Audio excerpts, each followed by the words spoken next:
కవిత అనవసరంగా జనసేనని కెలుకుతోంది, పవన్ కళ్యాణ్ కెలుకుతోంది. దానివల్ల పాజిటివ్ ప్రచారం కంటే నెగిటివ్ ప్రచారం ఎక్కువగా వస్తుంది.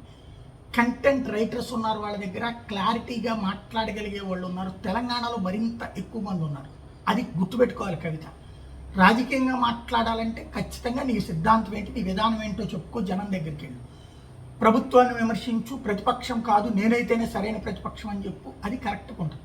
అలా కాకుండా పవన్ కళ్యాణ్ పక్క రాష్ట్రం మూడు అంటే ఇప్పుడు అక్కడ ఉన్నటువంటి నాయకులకు సంబంధించి ఇంతకుముందు సమైక్యాంధ్ర ఉద్యమం సందర్భంలో సపోర్ట్ చేసిన వాళ్ళు ఎంతమంది ఉన్నారు తెలంగాణ రాష్ట్ర సమితిలో కానీ అట్లాగే కాంగ్రెస్లో కానీ.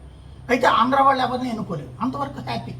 మరి కుకట్పల్లి ఇట్లాంటి చోట ఆంధ్ర సెటిలర్స్ మనుషులని ఎన్నుకుంటున్నారు కదా. కాబట్టి అక్కడ పబ్లిక్లో మనం నేర్పాలనుకుంటున్నటువంటి విద్వేషం లేదు. పబ్లిక్ బాధ్యతగా తెలంగాణ సమాజం పట్ల బాధ్యతగా ఉండే వాళ్ళని ఎన్నుకుంటున్నారు. అనవసర ప్రచ్చలు క్రియేట్ చేయాల్సినటువంటి అవసరం లేదు. కాబట్టి ఆలోచించుకోవాలి. ఎందుకంటే తాజాగా కవిత చేసే వ్యాఖ్యలకి జనసేన ఘాటైన స్పందన ఇచ్చింది. తెలంగాణను భక్షించింది చాలక మళ్ళీ రక్షణ సేన పేరుతో Kalvakuntla alias Devanapalli alias liquor Kavitha, భర్త ఇంటి పేరును కూడా మోయలేనంత వీరవనిత అన్నటువంటి వ్యాఖ్యలు చేసుకొచ్చారు.